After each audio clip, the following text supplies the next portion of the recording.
নমস্কার, আপনাদের সকলকে স্বাগত জানিয়ে শুরু করছি নতুন একটি রেসিপি জাফরানি পোলাও। চলুন তাহলে রেসিপিটি শুরু করা যাক। জাফরানি পোলাও বানানোর জন্য আমি এখানে নিয়েছি বাসমতি চাল। চালটাকে এবার একটা বড় বাটির মধ্যে আমি ঢেলে নিচ্ছি। একটা বাটির মাপ করে আমি 1.5 বাটি পরিমাণ চাল এখানে নিয়ে নিলাম। এবার এই চালটাকে খুব ভালো করে প্রথমে ধুয়ে নিচ্ছি।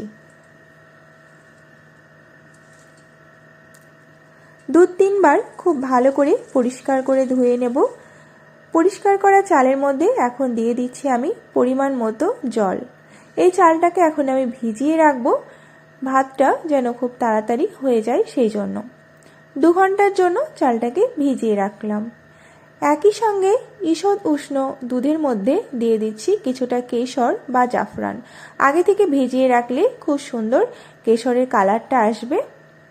এদিকে 2 ঘন্টা হয়েও গেছে, আমি ঢাকনাটা খুলে নিয়েছি। দেখুন চালগুলো খুব সুন্দর ভিজেছে, অনেকটাই কিন্তু নরম হয়ে গেছে।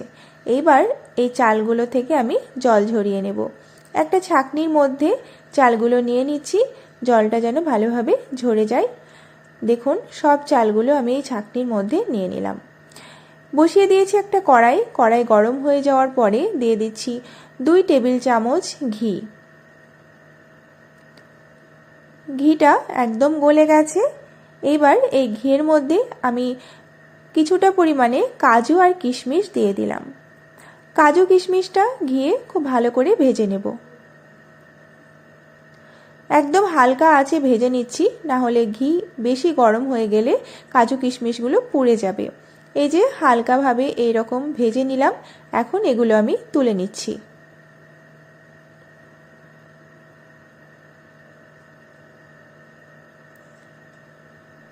ওই ঘিয়ের মধ্যে দিয়ে দিচ্ছি 2টো তেজপাতা, দিয়ে দিচ্ছি গোটা গরম মশলা। এখানে দারচিনি, এলাচ আর লবঙ্গ আছে। একটু নেড়ে নেওয়ার পরেই দিয়ে দেব এখন জল ঝরানো চাল।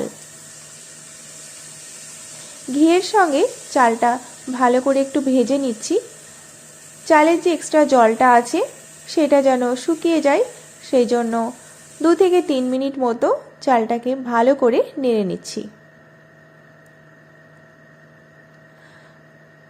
চালটা ভেজে নেওয়া হয়ে গিয়েছে। এবার এর মধ্যে দিয়ে দেব আমি পরিমাণ মতো জল। এই বাটির মাপে আমি 1.5 বাটি চাল নিয়েছি এবং জল দিচ্ছি 3 বাটি। যতটুকু চাল নেওয়া হবে তার ঠিক ডবল জল দিতে হবে। পোলাও করার সময় এই রকম মাপ করে যদি জল দেওয়া হয়, পোলাওটা খুব সুন্দর ঝরঝরে হয়, দেখতে যেমন ভালো লাগে খেতেও খুব সুন্দর লাগে। এখন দিয়ে দিচ্ছি স্বাদ মতো লবণ। লবণ দিয়ে ভালো করে নেড়ে দিলাম। এইবার এটাকে আমি ঢাকা দিয়ে দেব 20 মিনিটের জন্য।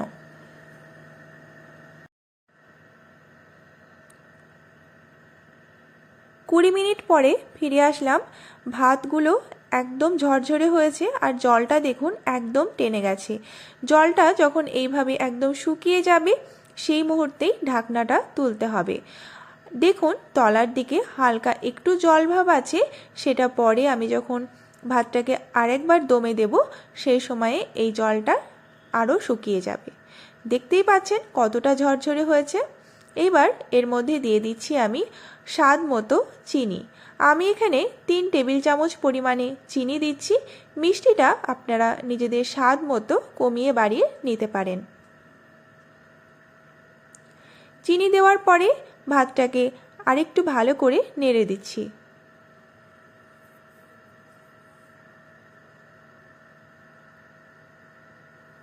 দেখুন ভাতটা ঠিক এই রকম সেদ্ধ হয়েছে, 90% সেদ্ধ হয়ে গিয়েছে।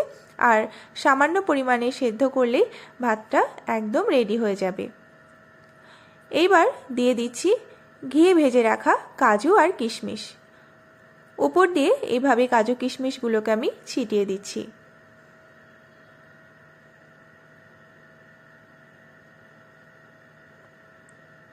এইবার দুধে ভেজানো যে জাফরান বা কেশরটা ছিল সেইটা আমি ভাতের ওপরে অল্প অল্প করে ঢেলে দিচ্ছি।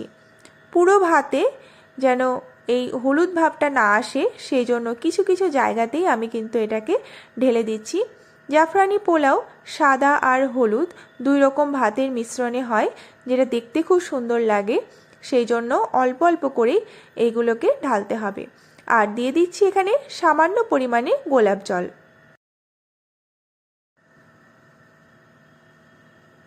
এইবার ওপর দিয়ে ছড়িয়ে দিচ্ছি কিছুটা গুঁড়ো দুধ, এর বদলে খোয়া ক্ষীরও দিতে পারেন। একদম লাস্টে দিয়ে দিচ্ছি গুঁড়ো গরম মশলা। সব কিছু দেওয়া হয়ে গিয়েছে, দেখুন এখনই দেখতে কতটা সুন্দর লাগছে। এইবার আমি 5 মিনিটের জন্য ঢাকা দিয়ে রেখে দেব। সব কিছু ফ্লেভারটা খুব সুন্দরভাবে ভিতরে যাবে আর পোলাওটা খেতেও খুব সুন্দর লাগবে। 5 মিনিট পরে ফিরে আসলাম, ঢাকাটা এবার তুলে দিচ্ছি। ভাতটা খুবই সুন্দর ঝরঝরে হয়েছে, আর যে জল ভাবটা ছিল সেটাও কিন্তু একদম টেনে গেছে। তৈরি হয়ে গেল একদম পারফেক্ট জাফরানি পোলাও। দেখুন ভাতটা একদম ঝরঝরে হয়েছে, একটাও গায়েও লেগে যায়নি, আবার একটা ভাতও কিন্তু ভাঙেও নি।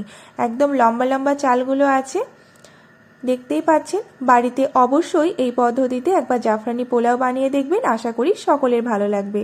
তাহলে আজকের মতো এই পর্যন্তই। অনেক ধন্যবাদ ভিডিওটি শেষ পর্যন্ত দেখার জন্য।